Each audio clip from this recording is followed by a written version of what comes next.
All right, guys, we are back here with Al Armitage. We were just talking about the Raiders and the state that they're in now that they just got John Gruden. So, anyways, I was just talking about like the fact that John Gruden is more of a defensive mindset, and currently where you guys' secondary is at. I mean, I think that he'll improve that for sure. I don't know how things are going to go because, I mean, I know your guys' division isn't exactly the strongest division because 10-6 is what won it this year. You got the Chargers who are right behind at 9-7, and then the Broncos didn't have a good season this year. But so I think you guys can definitely do good next year and have a good chance of going for the division again. But what are you personally expecting to see out of them? You know, all I want is a winning season. That's all I'm asking for, and I want improvement on in the defense and the secondary because, you know, it's just Sean Smith and TJ Carey and like they're terrible. They're trash. I want to draft secondary. And I want to get more free agents on the D line because I feel like Mack is the only guy who's really doing any damage. Yeah, sadly, because Irvin didn't have that good season. I know, and I like that Navarro Bowman sign. That was pretty good. Yeah. But I hate it because I'm a Niner fan. But yeah, of course, of course. But congrats. Yeah, and I definitely want Carr to get back to rolling like what he was doing in 2016 and 2015. Like what happened this year? Like what I was saying, in my opinion, what happened with him is they put him in bad formations because last year he was fearless of throwing the ball down the field, and this year he went back to what he did 2 or 3 years ago, which is just roll out of the pocket only one way. I swear I never saw him roll left. He always rolled right, and he'd only throw the ball down the field like 5-10 yards, and it just didn't work. Last year he was more of a downfield thrower, and it worked out really well. But back to what you were saying about the secondary on a side note, I actually went to a couple Raider games this year. I went to Raiders Ravens, like October 8th, I think it was. And then I went to a Raider Bronco game later that season. Your guys' secondary, like Emerson was out for the game, the first game that I went to, and that was the game that Carr was out as well. So they had your backup in EJ Manuel. EJ Manuel, yeah. From the Bills. And so they had Sean Smith in covering for Emerson, and Emerson wasn't doing anything all season. So I was thinking, it can't get much worse. It is amazing to me how bad his coverage was on Mike Wallace in that game. They made Joe Flacco look like Super Bowl Flacco in that game.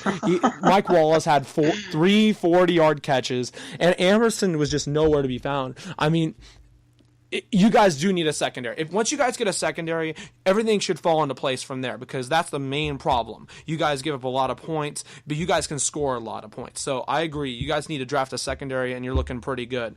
But yeah, I would expect Gruden to get 10 wins in his first season, and in my opinion, with the amount of money he's getting, he's got to win a Super Bowl with you guys. Oh, he definitely. has to, regardless if it's in Oakland or Las Vegas. I feel like it's going to be in Oakland because I feel like he just loves. I don't know if he's being for real or not, or if he's just doing it just to save face. But I feel like he really does love the Oakland Raiders. I feel like he really wants to win one for Oakland, and he really wants to get it. Yeah. Well, one thing that I'm looking forward to is next season. The home opponents for most teams have already been announced. I'm not sure if you know this. Guess who you're playing next season? You're playing my Niners in Santa Clara. Oh, yeah, I heard about that. I'm kind of worried because you're looking pretty good with Jimmy G, at the helm. Well, it's great. I mean, what happened to you guys? Like you just transformed into like a playoff team at the end? What was that? it was like a rebirth. I mean, like we didn't have anybody there that made us exciting. Everybody was just like playing to play. And then it was like we got a new hope.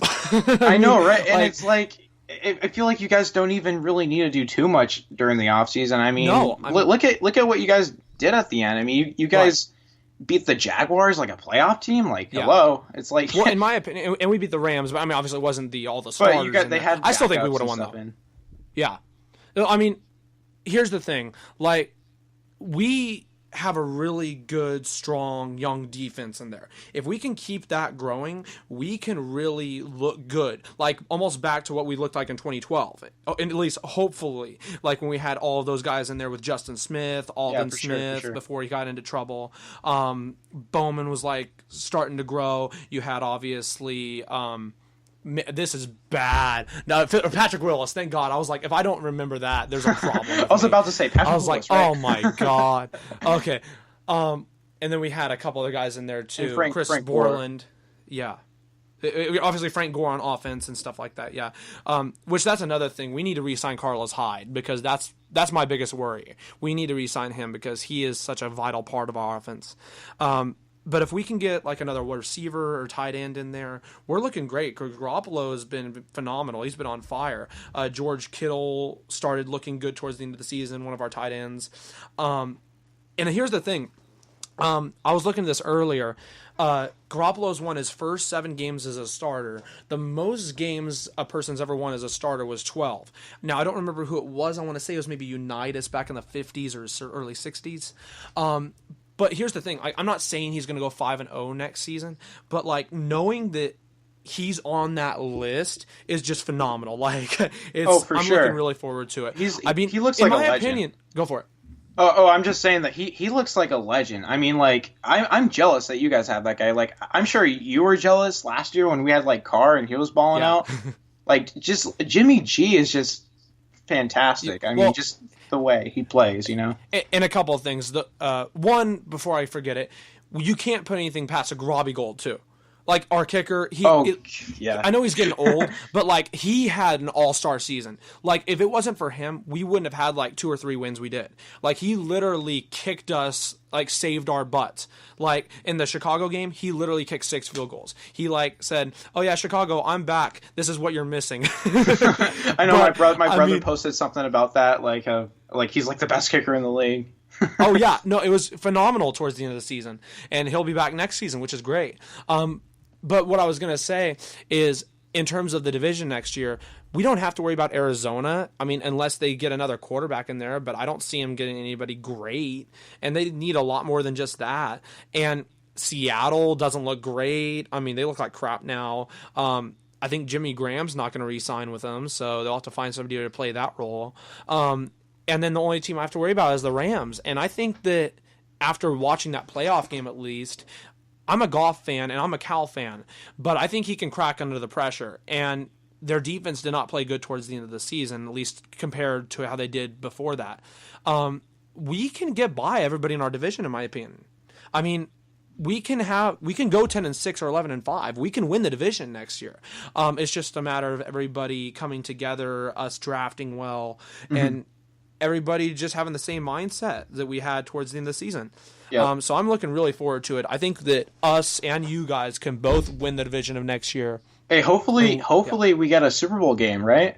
Like Raiders versus Niners. I'm down. That'd be awesome. I mean, that's a long shot, but I would love it. I'll tell you one thing I would really love to see would be before Brady retires would be Niners Patriots. And to have Garoppolo versus Brady. That'd be cool. No. I don't think I agree with that one. But okay. I see. I'm just saying, like a passing of the torch, if you will. But anyways, away from football, let's go ahead and go into the next thing. So I want to talk about, obviously, last week I didn't talk about many political things. I kind of just was like doing random stories and random just issues and stuff like that. We're going to have our good news story of the week because I want to do that every week. But first, I want to talk about something that just happened today that is very close to, I know mine and your Howard's Al, is the issue of civil liberty. So today, and I want to look at another story on this too, but I have something up here from MSN. So today the House voted 256 to 164 to extend the program of the FISA Act, Foreign Intelligence Surveillance Act.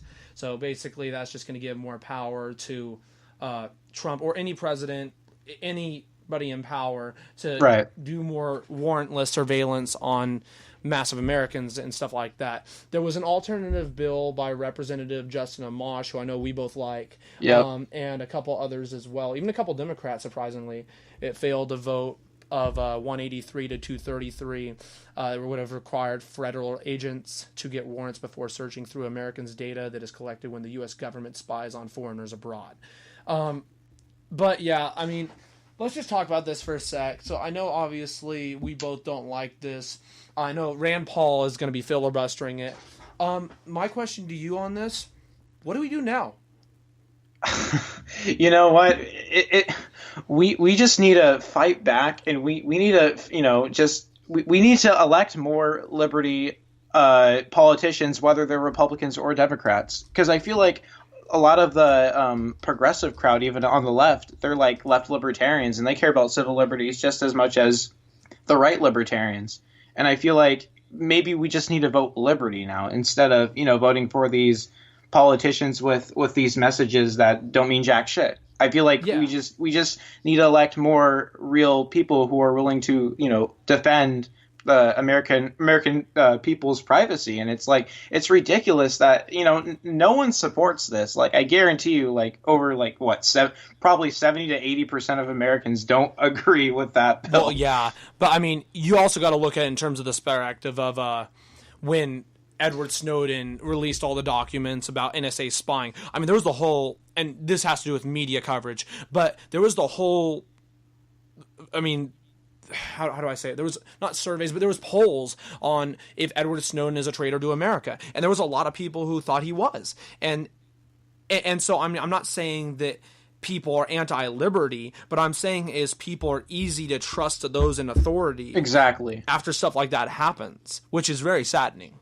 And there's a lot of false, news spread by the media and stuff, because they're bought out, they're fake. There's very few news sources that are legit and will defend people like Edward Snowden and hero whistleblowers and people like him. It's just ridiculous how, it's like it's just the amount of false information that's put out by the mainstream media. It's ridiculous. Yeah. Now I haven't seen. Oh, getting a little audio problems here. Let me just try to fix this real quick. You all good? No, still a little bit.